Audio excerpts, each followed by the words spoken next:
사랑하는 메릴랜드 중앙 성도님들 안녕하셨습니까? 성경을 읽으면 읽을수록 우리는 지구의 역사가 마지막 때를 향해 가고 있음을 감지하게 됩니다. 오늘 우리가 머리를 들어 집중해야 할 것이 있다면 무엇일까요? 세상의 마지막 때를 살고 있는 우리의 현 상태를 인지하고 주님의 말씀 안에 깊이 믿음의 뿌리를 내리는 것이야말로 우리에게 가장 중요한 것이라 생각을 합니다. 그러한 의미에서 요즘 우리가 살피고 있는 여러 기도 시리즈의 내용들은 굉장히 중요한 것입니다. 세상에는 이치가 있고 수학에는 공식이 있듯이 이 땅에서 하나님의 능력을 체험하고 성장하는 데에도 분명히 원리가 있다는 것을 우리는 3번에 걸쳐 배우고 있는 것입니다. 특별히 지난 시간 응답받을 수밖에 없는 8가지 기도 원리 중에 첫 4가지를 알아보았습니다. 그것들이 무엇이었을까요? 다시 한번 복습해 보면 하나님의 말씀에 근거하여 기도하라. 믿음으로 끈기 있게 꾸준히 기도하라. 죄를 면밀히 살펴 회개하고 죄에서 떠나라. 오직 주님에게만 도움이 온다는 것을 인정하라. 지난 설교 시간 마무리할 때 여기 4가지 기도 응답 원리를 우리 각각의 삶에서 실천해 보며 이번 주에 만나기로 하였습니다. 어떻게 잘 해보셨습니까? 이러한 원칙들을 잘 새기셔서 우리의 삶에 새로운 기도의 지평이 열리고 기도하면 응답받는 역사가 쭉 이어지기를 간절히 소망합니다. 그럼 오늘은 응답받는 이 8가지 원리 중에서 나머지 4가지만 남아 있습니다. 그럼 5번째 기도 응답의 원리가 무엇일까요? 바로 기도의 습관을 구체적으로 만들라는 것입니다. 곧 나만의 기도 장소와 또 시간을 구별하여 하나님께 기도해야 한다는 것이죠. 36대와 인연이 깊으신 분들이 우리 교회도 많이 계시는 걸로 알고 있습니다. 제가 입학하던 16년 전과 비교했을 때에도 정말 알아보기 힘들 만큼 많이 발전하고 변했는데 30년, 40년 그 이상 되신 분들이 지금 36대에 가시면 얼마나 놀라시겠습니까? 36대는 만우절에 교복을 입는 문화를 만들어낸 최초의 대학이라 알려지고 있으며 서울권대학에서도 아름다운 캠퍼스로 선정되기도 했습니다. 불암산과 연결되어 등산로도 있고 하트 모양의 인공호수 제명호도 있고 이렇게 자연 친화적인 캠퍼스를 갖추고 있습니다. 그리고 인성교육도 단연 1위를 차지하는 등 전국적으로 대학을 축소하는 분위기 속에서도 뛰어난 평가를 받아 성장하고 주목받는 대학이 되었습니다. 참으로 자랑스러운 우리 한국재림교회 대학교입니다. 그러나 많은 재림성도 졸업생들이 기억하는 36대의 가장 자랑스러운 이유는 따로 있습니다. 그것은 기도의 동산 오얏봉이 있다는 것입니다. 저 또한 그 오얏봉이 너무나 그립습니다.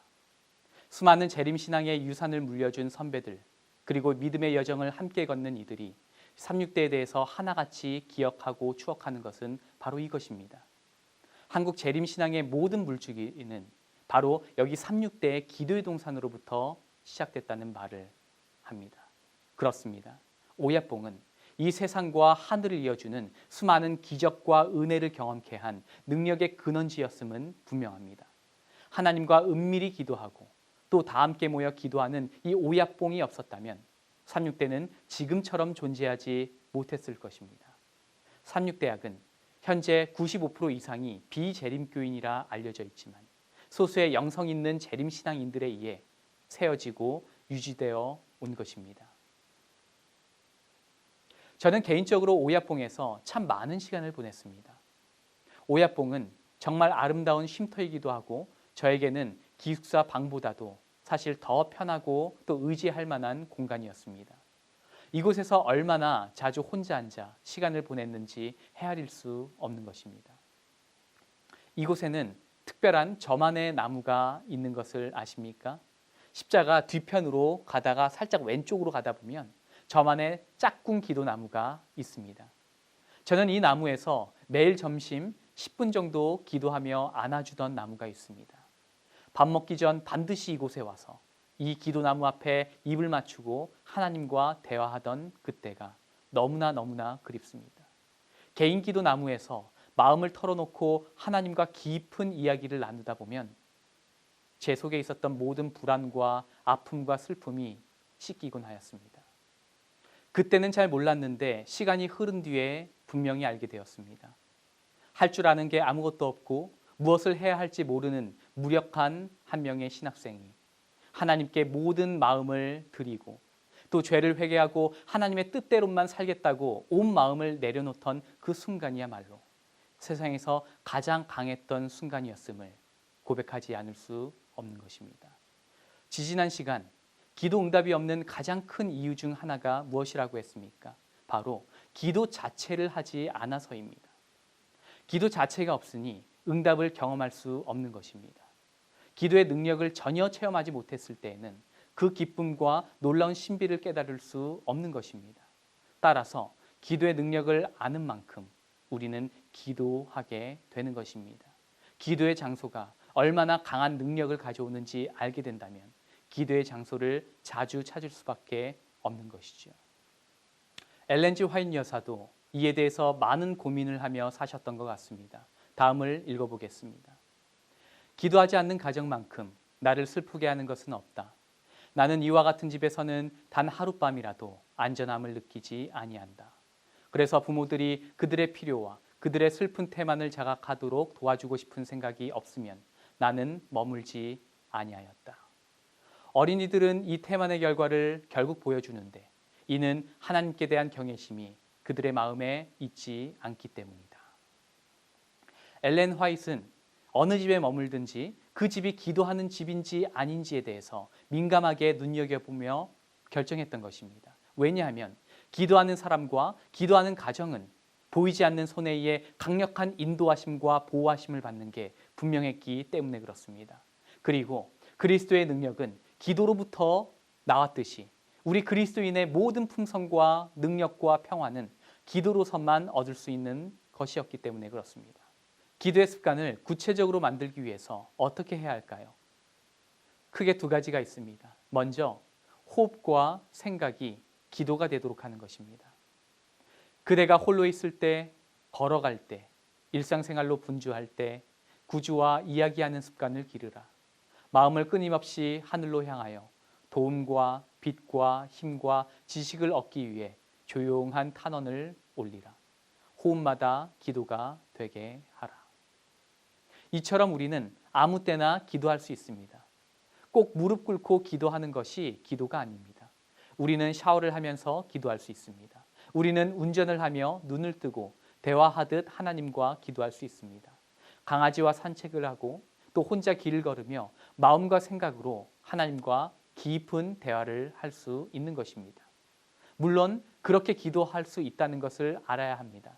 그러나 두 번째는 더 필수적입니다.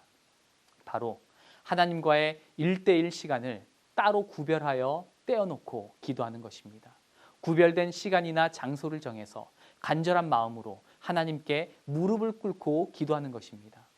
사실 일상에서 걷기나 운전을 하거나 또 샤워를 하거나 이렇게 편하게 기도하는 것이 우리의 일상이 되면 좋겠지만 따로 시간을 떼어 하나님과 은밀한 기도를 하는 것 자체는 우리 그리스도인의 삶에서 필수 요소인 것입니다. 우리가 하나님께 기도드릴 때에는 주님 앞에 늘 무릎을 꿇고 하는 것이 우리의 특권이다. 우리 모본이신 예수께서도 무릎을 꿇고 기도하셨으며 그분의 제자들도 무릎을 꿇고 기도했다고 기록되어 있다. 우리는 은밀한 기도를 많이 해야 한다. 그리스도는 포도나무요, 우리는 가지이다. 우리가 자라나고 번성하려면 계속해서 산 포도나무에서 수액과 자양분을 빨아들여야 한다. 그러지 않을 때 우리는 아무 힘도 없게 된다. 다니엘이 창가에서 예루살렘을 향해 바라보며 하루 3번 기도한 것처럼 우리는 정해진 시간과 장소에서 기도를 해야 합니다. 이것이야말로 우리 영혼의 호흡이며 또 신앙의 핵심 비밀 요소인 것입니다. 저 역시 이러한 은밀한 기도를 다시 한번 회복하고자 결심을 하였습니다. 기도의 습관을 구체적으로 만들기 위해선 환경을 탓할 필요가 없습니다. 심지어 제한을 심하게 받는 군대에 있을지라도 점심시간마다 화장실을 이용하여 5분 내지 10분 꼭 하나님과 은밀한 기도를 가질 수 있었습니다. 심지어 이 긴 야외 훈련을 받으러 나갔을 때에도 이와 같은 시간을 꾸준히 하나님과 만들 수 있었습니다. 그랬을 때 사람을 두려워하기보다 하나님을 두려워하며 내 양심과 세상에 대해서 이 올바른 그리스도인의 모습을 유지하는 그런 기적과 같은 마음이 계속해서 유지될 수 있었던 것입니다. 오늘 평범한 우리들의 삶 속에 나만의 기도나무 또는 나만의 기도 장소를 만들면 얼마나 우리의 삶이 바뀔까요? 꾸준한 기도의 장소는 여러 삶에 큰 용기와 힘을 줄 것입니다. 한번 정해보고 시도해 보시길 바랍니다. 그런 장소는 상황에 따라 건물 옆 작은 화단이 될 수도 있고 클래스룸이나 아니면 직장의 한 의자, 화장실, 또 산책로의 한 비석, 또 여러 가지가 될 수 있을 것입니다. 시간과 장소를 정해 여러분들 잠시 점심시간마다 아니면 저녁 시간마다 하나님과 은밀한 기도를 회복하시기를 간절히 바랍니다. 중요한 건 만약 여러분들 중 누구 하나가 정기적으로 시간과 장소를 하나님께 구별하여 드리고 하나님과 1대1로 기도하기 시작하신다면 하나님께서는 그 한 사람을 통해 놀라운 일을 시작하실 것입니다. 그것은 너무나 분명합니다. 하나님께서는 오늘 이런 한 사람을 통해 믿음 있는 수백 수천 명의 사람들을 일깨우는 것입니다. 오늘 여러분들은 그러한 기도의 사람이 되기로 결심하지 않으시겠습니까? 6번째입니다. 성령의 내재하심을 간구하며 기도해야 합니다. 성령의 내재하심을 통해 기도하는 중요한 이유는 3가지가 있습니다. 첫 번째로 성령을 통해서만이 우리의 진정한 필요를 찾을 수 있기 때문에 그렇습니다. 사람은 행복과 유익을 향해 살아가지만 자신에게 정말 필요한 것이 무엇인지 모르고 살아갈 때가 얼마나 많이 있습니까?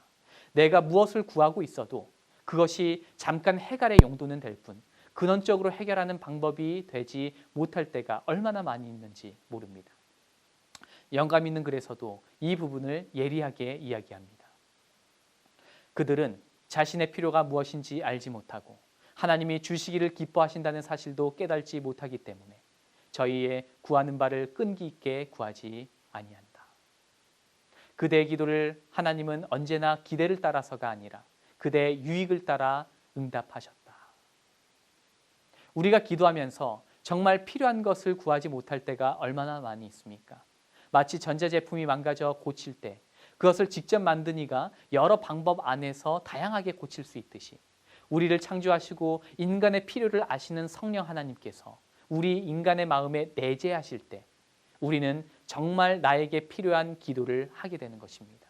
다윗이 시편 51편에 기록했듯이 하나님이여 내 속에 정한 마음을 창조하시고 내 안에 정직한 영을 새롭게 하소서. 나를 주 앞에서 쫓아내지 마시고 주의 성령을 내게서 거두지 마옵소서. 이처럼 우리는 내 안에 정직한 영을 새롭게 해달라고 하나님께 간구해야 합니다. 그것이 누가 하실 수 있다고요? 바로 성령 하나님께서만 하실 수 있는 것입니다. 우리가 성령의 내재하심을 간구하는 2번째 그 이유가 무엇입니까? 바로 하나님이 원하시는 올바른 기도를 찾을 수 있기 때문에 그렇습니다. 야고보서 4장에는 구하여도 받지 못함은 정욕으로 쓰려 잘못 구함이라 라고 말씀을 합니다. 요한복음 15장에는 너희가 내 안에 거하고 내 말이 너희 안에 거하면 무엇이든지 원하는 대로 구하라. 그리하면 이루리라 말씀하십니다. 성령이 있는 마음에는 이타적인 마음과 사랑의 기준이 그 마음에 서게 되지만 성령이 없는 마음은 오로지 이기적인 마음과 독선적인 정신이 그 삶을 인도하게 됩니다. 그래서 성령을 구하는 것은 응답받는 이 기도의 필수 요소가 되는 것입니다. 기도를 통해 우리는 훈련받고 정결하기까지 단련을 받는 것입니다. 따라서 하나님께서 우리의 이기심을 드러내시기 위해 때때로 응답을 어떻게 하십니까? 지연하시기도 하십니다. 응답이 지연될 때에 우리는 낙심할 것이 아닙니다. 오히려 하나님께 감사를 돌려야 되는 것은 우리는 훈련받고 끝 과정이기 때문에 그런 것입니다. 하나님을 신뢰하기를 두려워 말라. 하나님은 진정으로 지혜로우심으로 실수하지 않으시며 진실로 선하심으로 정직하게 행하는 당신의 성도들에게 좋은 것을 남김없이 베푸신다. 사람은 실수가 많으므로 비록 정직한 마음으로 소원을 아뢰을지라도 언제나 자신에게 유익한 것이나 하나님께 영광이 될 것만을 구하지 않는다. 그러나 그분은 우리 자신의 유익과 당신의 영광을 위해 최선의 것을 우리에게 주신다. 아멘. 우리는 우리가 필요한 것이 무엇인지 모릅니다. 그러나 성령을 의지하면 그분께서 그 필요를 친히 알려주시고 채워주시기까지 하십니다. 이 얼마나 은혜로운 사실입니까? 성령의 임재를 위해 자아를 또 내 지혜와 경험을 내려놓고 오로지 주님만을 의지할 수 있을 때에 우리는 하나님께 양육을 받게 되는 것입니다. 따라서 기도할 때에는 인내가 그 역할을 다할 수 있도록 인내를 위해 인내하기까지 기도해야 하는 것입니다. 기도의 사람이라고 알려져 있는 조지 뮬러는 다음과 같은 이야기를 소개합니다. 어느 날 아침 고아원 보모가 다급하게 찾아와 말을 합니다. 원장님, 아이들이 아침 식사를 할 시간인데 먹을 것이 하나도 없습니다. 아이들에게 어떻게 하지요? 조지 뮬러는 답했습니다. 그럼 걱정하지 마시고 저와 함께 하나님께서 어떻게 일하시는지 체험해 보면 좋겠습니다. 식당 안에는 약 300명의 아이들이 앉아 있었고 그들 앞에 접시와 포크, 숟가락은 있었지만 음식은 하나도 없었습니다. 지금 당장 어디서 그렇게 많은 아침 식사가 올지 알 수 없었습니다. 인간적으로 이 완전히 불가능한 상황 가운데 있었으나 뮬러는 다만 하나님이 이 아이들을 굶기지 않으실 것이라는 그 사실을 믿을 뿐이었습니다. 성령께서 어떻게든 각 사람들의 마음과 상황을 조절하셔서 기적의 섭리를 통해서라도 이 아이들을 돌보실 것을 믿은 것입니다. 뮬러는 자신의 경험과 생각을 모두 다 내려놓고 오직 성령께서 자신의 입술과 마음과 생각을 지배하시고 자신의 이 기도를 통해 하늘의 뜻이 이루어지기를 간절히 마음을 비우고 기도를 드렸습니다. 그에 이어서 하나님, 곧 먹을 것을 보내주실 것을 미리 감사드립니다. 라고 기도를 드렸습니다. 그리고 이제 모든 직원과 고아들을 모아놓고 이렇게 이야기했습니다. 하나님이 우리의 기도를 들으실 것입니다. 자, 학교에 늦으면 안 되니 어서 앉아 다 함께 기도합시다. 기도가 끝나자 식당 밖에 굉장한 자동차 경적 소리가 들리기 시작하겠습니다. 창문을 열어보니 빵 공장 트럭들이 줄을 지어 서서 기다리는 것이었습니다. 기도가 끝나기 무섭게 기적적으로 응답받은 것이지요. 이유인즉슨 그날 아침 인근 회사에서 이 전 직원 소풍이 있었는데 그 전날 밤 폭우로 인해 갑자기 취소된 것입니다. 그래서 빵과 우유가 주인을 잃고 그대로 남아있게 되었고 회사는 이미 돈을 다 계산한 것이므로 이 빵과 우유를 뮬러 원장에게 갖다 드리면 어떨까? 또 아이들에게 도움이 되겠구나 하는 마음으로 가져온 것입니다. 성령께서 기도를 통해 이 관련된 사람들의 마음속에 역사하셔서 이루신 것입니다. 심지어 기도하는 그 시간 이전부터 하나님께서 일하셨음을 우리는 보게 되는 것입니다. 하나님께서 이루시는 놀라운 기도 응답들을 보십시오. 이 응답의 이야기는 다른 이의 이야기로 끝나서는 안 되는 것입니다. 오늘 우리의 이야기, 우리의 간증이 되어서 살아 움직여야 하는 것입니다. 그럼 성령의 내재하심을 통해 기도해야 하는 마지막 세 번째 이유가 무엇입니까? 바로 사람에게 참된 변화를 가져오기 때문에 그렇습니다. 중독, 이 문제가 세상에 얼마나 심각합니까? 마약, 도박, 술, 담배, 심지어 음식 문제까지 이런 중독에서 헤어나오고 싶은 사람들이 세상에는 정말 많이 있습니다. 자신의 의지와 힘으로는 너무나 힘들고 불가능해 보일 때가 많이 있습니다. 그러나 이 또한 주께서 약속하신 성령께서 사람의 마음에 내재하실 때 거짓말처럼 이전 삶을 버리고 새로운 삶을 살 수 있게 되는 것입니다. 내가 할 수 없는 것을 성령께서 해주신다는 것은 얼마나 놀라운 약속입니까? 하나님께서는 기도를 우리의 욕망에 따라 이루지 아니하시고 필요에 따라 이루시는 분이심을 기억하시기를 바랍니다. 우리를 잘 아시는 성령께서 우리에게 가장 필요한 것이 무엇인지 알 수 있도록 우리를 일깨워 주시며 또 그것들을 채워주시는 분이심을 기억하시기를 간절히 바랍니다. 그렇다면 일곱 번째 기도의 응답 원리는 무엇일까요? 바로 하나님의 영광을 위한 삶을 살라 하는 것입니다. 재미있지만 일격을 가하는 예화가 있습니다. 매일 TV에 얼굴이 나오는 유명 정치인이 어느 날 지역구에 있는 한 유치원을 방문하게 됩니다. 유치원에서 새싹들의 밝고 명랑한 모습을 본 그는 흡족해서 물었습니다. 여러분, 내가 누군지 알아요? 아이들은 한 음성으로 국회의원이에요 라고 순수하게 답했습니다. 그러자 유치원생들에게 인기가 있다고 믿은 그는 다시 한번 묻게 됩니다. 그럼 내 이름이 뭔 줄 알아요? 그러자 아이들은 약속이나 한 듯 하나같이 큰 소리로 저 자식이요 라고 했습니다. 한 나라의 영광을 드러내며 살아야 했던 국회의원이 그러한 삶을 살지 못했던 것을 말해주는 웃기고 슬픈 예화입니다. 그리스도인이 가장 많이 하는 표현 중에 하나가 하나님께 영광을 돌리자라는 말입니다. 이 말은 우리가 기도에서도 듣고 찬미에서도 듣고 간증, 일상 대화, 또 각종 글에서도 우리는 많이 읽을 수 있는 내용입니다. 예전에 로마린다 대학 입시 관련 교수님이 하시는 말씀이 지원자 인터뷰에서 왜 이 학교에 들어오려고 하느냐, 왜 지원하느냐 물으면 1000명 중 약 950명이 하나님께 영광이 되는 삶을 살기 위해서라고 답한다고 했습니다. 이처럼 하나님께 영광을 돌린다라는 표현을 쓸 때에 우리는 이 의미를 자세하게 알고 사용해야 되는 것입니다. 영광이라는 단어는 히브리어로 카보드, 무거움, 가치, 명성이라는 의미를 가지고 있습니다. 헬라어로 독사, 이는 생각한다라는 뜻의 도케오라는 단어에서 유래된 것입니다. 히브리어 뜻으로 가치, 헬라어로는 생각, 이 두 의미를 잘 생각해 보시기 바랍니다.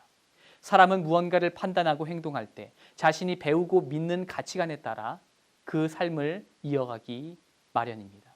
그 삶에서 먹고 마시든 무엇을 하든 하나님께 믿음을 드리며 예수님의 품성을 드러내는 삶을 살게 되는 것입니다. 이것이 성경적으로 하나님께 영광을 돌린다라는 의미인 것입니다.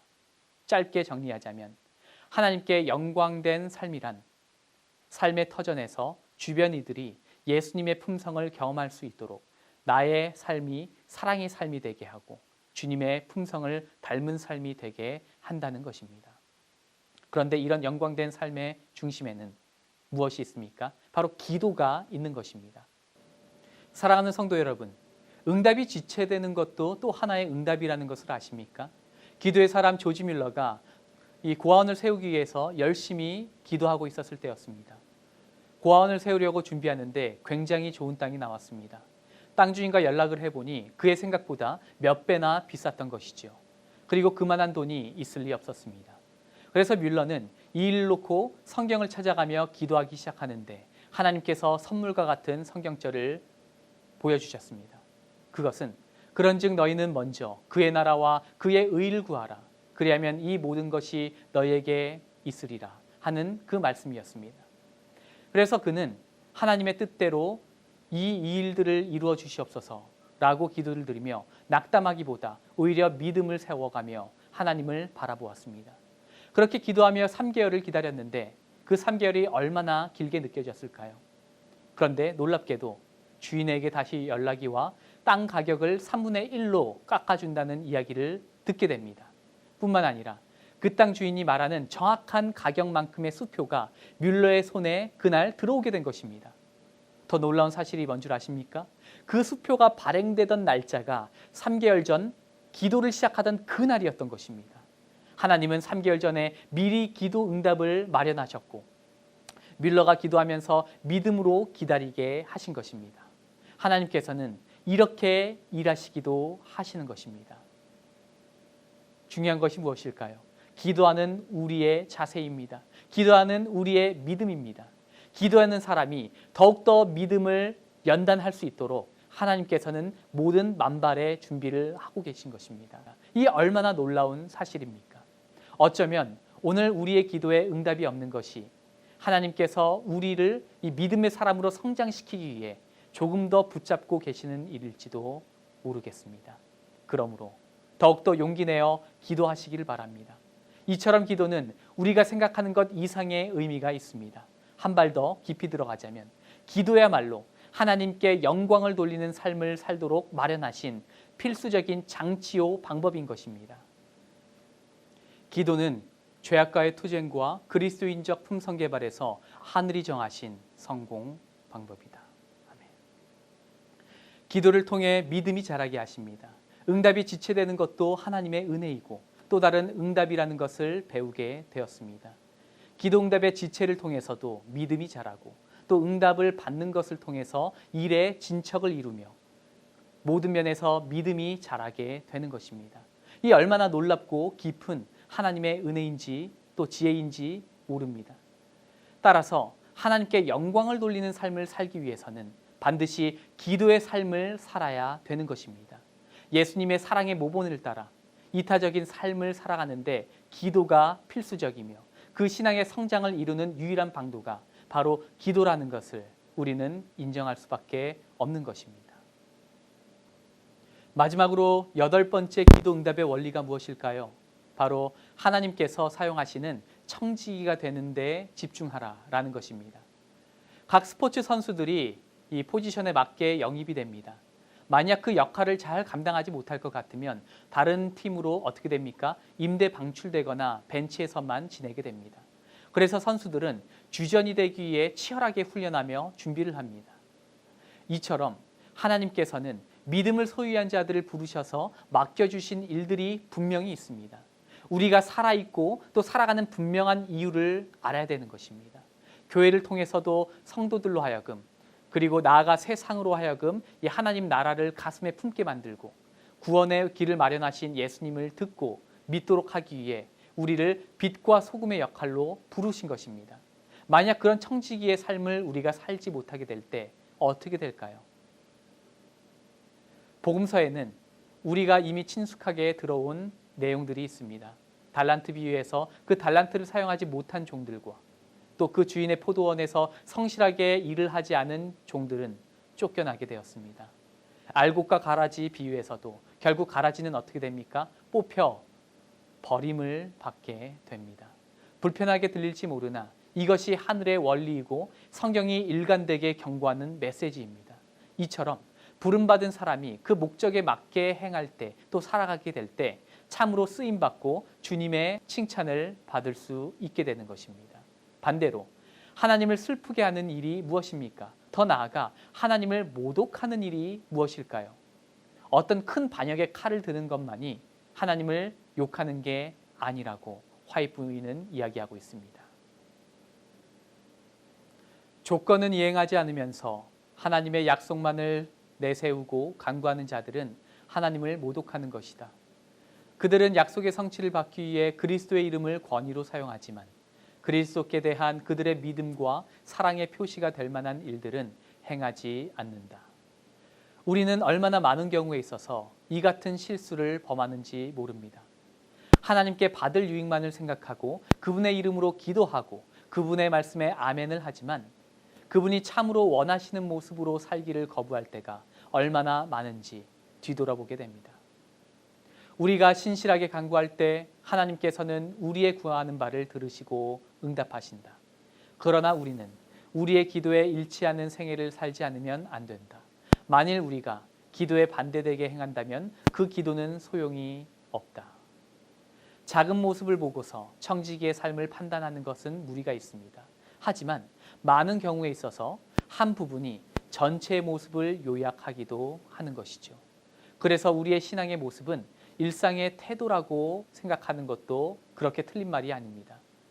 그럼 지금 읽은 내용을 좀 더 풀어놓은 다음의 글을 읽어보겠습니다. 그리스도와 같은 봉사 사업에 자신의 생애를 바치는 자들은 진정한 행복이 무엇임을 안다. 그들의 관심과 기도는 자신을 초월한 것이다. 그들이 남을 도우려고 노력할 때에 자신들도 성장한다. 그들은 가장 거대한 계획과 가장 감동적인 사업에 정통하고 있으며 하나님의 빛과 축복의 통로가 된 이상 성장하지 않을 수 있겠는가? 이러한 사람들은 하늘로부터 지혜를 얻는다. 그들은 그리스도의 모든 경륜 속에서 차츰차츰 그리스도를 닮는다. 그들에게는 영적으로 침체되어 있을 사이가 없다.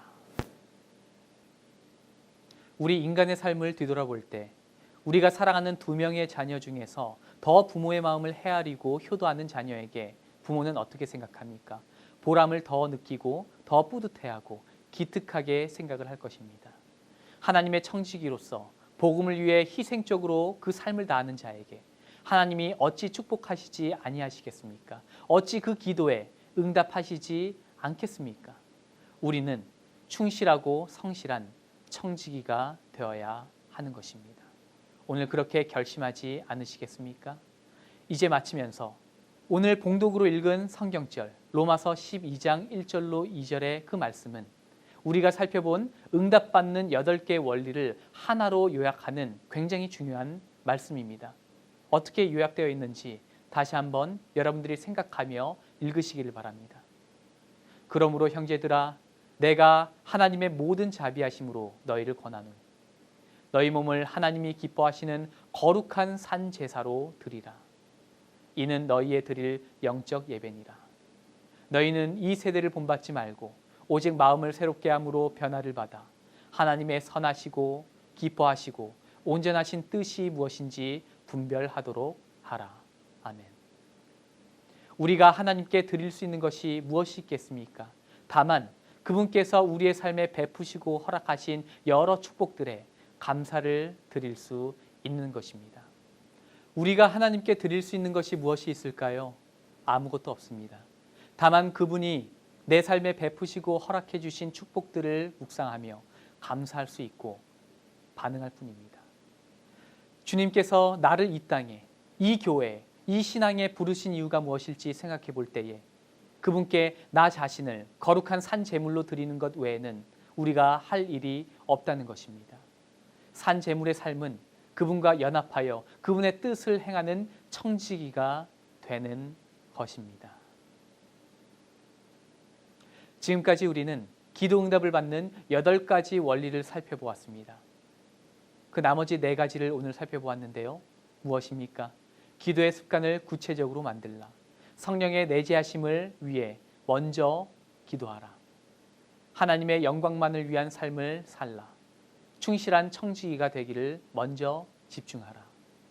인생에서 성공하려는 사람은 누구나 이 믿음의 학문을 이해해야 합니다. 기도의 중요성을 다시 한번 마음에 새겨 지어지지 않을 조각칼로 깊게 새겨 파셔서 기도하시는 여러분들 되시기를 바랍니다. 하나님께 영광되는 삶을 살기 위해서 구하고 믿고 받으시기를 예수님의 이름으로 기도합니다. 다 함께 기도하시겠습니다. 우리의 기도를 응답하시는 아버지 하나님, 우리가 기도할 때에 믿음으로 기도하게 하시고 또 믿음으로 기도했을 그때에 하늘에서 듣고 응답해 주시기를 간절히 기도합니다. 눈앞에 보이는 현상에서 응답이 없을지라도 믿음으로 주님의 응답을 기다리고 주님을 끝까지 신뢰하는 우리 모두가 되게 하시며 8가지 기도 응답의 원리들을 살펴보았을 때에 이것들을 삶에 적용하여 기도하는 우리들이 될 수 있도록 기도의 삶을 우리에게 허락해 주시옵소서. 예수님의 귀하신 이름으로 간절히 기도합니다. 아멘.